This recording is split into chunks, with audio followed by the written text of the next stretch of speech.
በስመ አብ ወወልድ ወመንፈስ ቅዱስ አሐዱ አምላክ።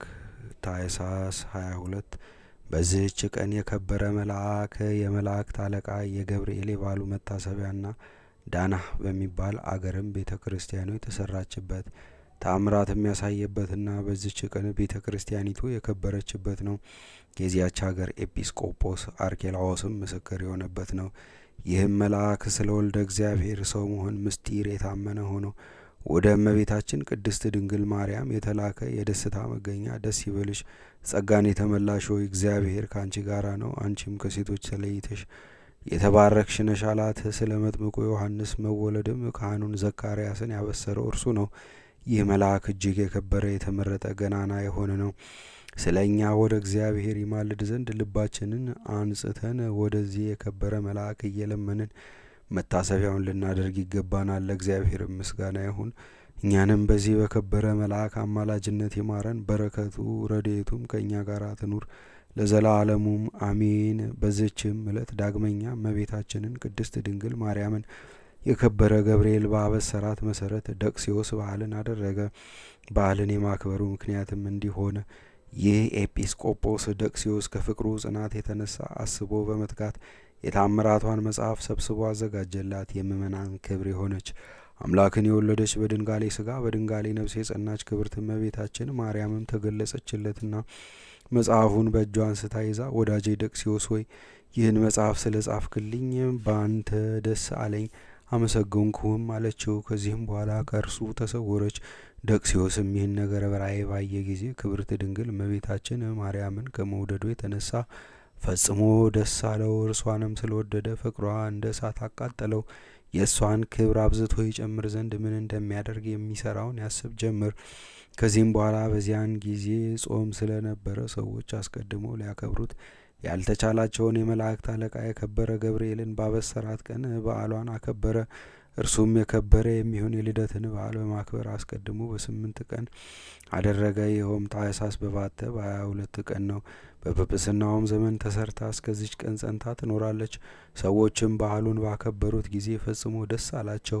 ደግነትን፣ ምሕረትን፣ ቸርነትን የምትወድ አምላክን የወለደች በድንጋሌ ሥጋ በድንጋሌ ነፍስ የጸናች ክብርት እመቤታችን ማርያም በእጇ የከበረ ልብስ ይዛ ዳግመኛ ተገለጸችለትና አገልጋዬ የሆንክ ወዳጄ ደቅሲዮስ ሆይ በእውነት አመሰገንሁ፣ በአንተም ደስ አለኝ፣ ስራህንም ወደድሁ። በእኔም ደስ እንዳለህና የከበረ መልአክ ገብርኤል እኔን ባበሰረበት ቀን በዓሌን ስላከበርክ ሰውንም ሁሉ ስለ እኔ ደስ ስላሰኘ እኔም ዋጋህን ልሰጥህ አንተ በዚህ ዓለም እንዳከበርከኝም በሰው ሁሉ ፊት አከብርህ ዘንድ እወዳለሁ አለችው።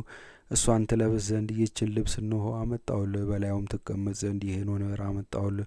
ከሰው ወገን አንድስ እንኳ ይህችን ልብስ ሊለብሳት በዚህም ወንበር ላይ ሊቀመጥ የሚቻለው የለም። ይህን ነገሬን የሚተላለፍ ቢኖር እኔ እበቀለዋለሁ አለችው። ይህንንም ተናግራ ከእርሱ ተሰወረች። ከዚህም በኋላ ባረፈ ጊዜ ሌላ ኤጲስቆጶስ ተሾመ። ያችንም ልብስ ለበሳት፣ በወንበሩም ላይ ተቀመጠ። ወዲያውኑ ከወንበሩ ላይ ወድቆ ሞተ። ይህንንም ያዩ ከእመቤታችን ማርያም ተአምር የተነሳ አደነቁ፣ እጅግም ፈርተው እመቤታችንን አከበሯት። ምስጉን እግዚአብሔርንም አመሰገኑት። ለእርሱም ምስጋና ይሁን ለዘላለሙም አሜን። በዚህችም ቀን ለአባቶች ሊቃነ ጳጳሳት 36ኛ የሆነ የእስክንድርያ ሀገር ሊቀ ጳጳሳት የከበረ አባት አባ አንስጣስዮስ አረፈ። ይህም ቅዱስ ከእስክንድርያ ሀገር ተወላጆች ከታላላቆች ወገን ነው። እርሱም አስቀድሞ በቤተ መንግስት ውስጥ ሹም ነበረ። ከዚህም በኋላ ለቤተ ክርስቲያን ቅስና ተሾመ። ደግሞ በእስክንድርያ ሀገር ላይ ሊቀ ጵጵስና ተሾመ። ስለ አብያተ ክርስቲያናትም አሳቢ ሆኖ ብዙዎች አብያተ ክርስቲያናትን አሳነጸ። በቦታውም ሁሉ ኤጲስቆጶሳትን ካህናትን ሾመ። የመለካውያንንም አብያተ ክርስቲያናቸውን ወስዶ ለያዕቆባውያን አደረጋቸው። እርሱ ስለ እውቀቱ በእነርሱ ዘንድ የከበረ ነውና ብዙዎችንም ወደ ቀናች ሃይማኖት መለሳቸው። ንጉሥ ቆስጠንጢኖስም በሞተ ጊዜ በዚያን ወራት ሃይማኖቱ የከፋች ሌላ ንጉሥ ተሾመ። እርሱም ክፉዎች ከሆኑ አለቆቹ ውስጥ አንዱን ላከ። ያም ይህን አባት አንስጣስዮስን በሐሰት ወነጀለው። እንዲህም አለ። የያዕቆባውያን ሊቀ ጳጳሳት አንስጣስዮስ የጸሎትንና የቅዳሴን ስርዓት በሚሰራ ጊዜ ንጉሡን አወገዘው፣ ሃይማኖቱንም አራከሰ። እርሱ ግን ይህን አላደረገም ነበረ። ንጉሡም የዚህን ክፉ ነገረ ሰሪ መልእክቱን ባነበበ ጊዜ እጅግ ተቆጣ። ወደ እስክንድሪያውም ገዥ ልኮ የቅዱሳን ቆዝሞስና የድሚያኖስን ቤተ ክርስቲያናቸውን ንዋየ ቅዱሳቱንም ሁሉ ከዚህ አባት ወስዶ ለሮም ሊቀ ጳጳሳት ለአውግኒዮስ እንዲሰጠው አዘዘው። ስለዚህም ይህ አባት አዘነ። ነገር ግን የልብን ሐሳብ የሚመረምር እግዚአብሔር አጽናናው። የአንጾኪያ ሊቀ ጳጳሳት የነበረ መናፍቅ ጴጥሮስን እግዚአብሔር አጥፍቶታልና በእርሱ ፈንታ ስሙ አትናቴዎስ የሚባል አዋቂ ጻድቅ ሰው ተሾመ። እርሱም ለዚህ አባት አንስጣሴዎስ በቀናች ሃይማኖት ላይ የተመሰረተች መልእክትን ላከለት። እርሱም ይቺ መልእክት ወደ እርሱ በመድረሷ ደስ አለው። ኤጲስቆጶሳቱንና ካህናቱንም ሰብስቦ በፊታቸው አስነበባት። በእርሷም ደስ አላቸው። በውስጧ ከተጻፈው ቃል የተነሳ ከአዋቂነቱም አደነቁ። ከዚህም በኋላ የአንጾኪያ ሊቀ ጳጳሳት አባ አትናሲዎስ ተነሳ። ከእርሱም ጋራ ኤጲስቆጶሳትን ካህናትንና ዲያቆናትን መምህራንንም ይዞ ወደ እስክንድሪያ ከተማ መጣ። ይህ አባት አንስጣሴዎስም ወጥቶ በደስታ ተቀበላቸው። ይህ አባት አትናሲዎስም እንዲህ አለ። ወንድሞቼ የዳዊትን በገና ይዘን ይቅርታና ቅን ሕግ ተገናኙ፣ እውነትና ፍቅርም አንድ ሆኑ እያልን ልንዘምር ይገባናል አለ።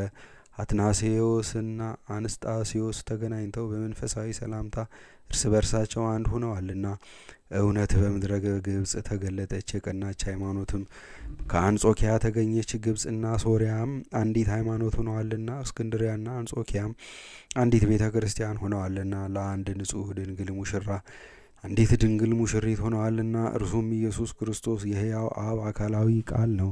ይህ አባት አትናሴዎስም በአባ አንስጣሴዎስ ዘንድ በአንድ ገዳም ውስጥ ተቀመጠ። 40 ቀኖች ያህልም እርስ በርሳቸው እየተማማሩ ስለ ቀናች ሃይማኖትም ስር መሰረት ሲመረምሩና ሲመልሱ ኖሩ። ከዚህም በኋላ አባ አትናሴዎስ በፍቅር አንድነት ወደ አገሩ ተመለሰ። ከዚያም ወዲህ በእስክንድሪያና በአንጾኪያ መካከል በአንዲት በቀናች ሃይማኖት ስምምነት ሆነ። ይህም አባ አንስጣሴዎስ ከሕይወት መጽሐፍ ለነፍሳቸው የሚጠቅማቸውን ለመንጋዎቹ ያስተምራቸው ነበረ። ከመራቀቁና ከማወቁ ብዛት የተነሳ በእያንዳንዱ ዓመት እየጻፈ የሚልካቸውን ትምህርቶቹን መጀመሪያቸውን በአሌፋት ፊደሎች አደረገ። እንዲሁም በመጀመሪያው ዓመት ትምህርቱን በአሌፍ ጀመረ። በሁለተኛው በቤት፣ በሶስተኛ በጋሜል የሹመቱም ወራተ 42ቱ ዓመት እስከሚፈጸም በ22ቱ አሌፋት አርዕስትነት የ12,000 ድርሰቶች መልእክታትን ጻፈ። በ330 ዓመተ ሰማዕታት በሰላም አረፈ። ለእግዚአብሔር ምስጋና ይሁን። እኛንም በዚህ አባት ጸሎት ይማረን፣ በረከቱም ከእኛ ጋር ትኑር ለዘላለሙ አሜን።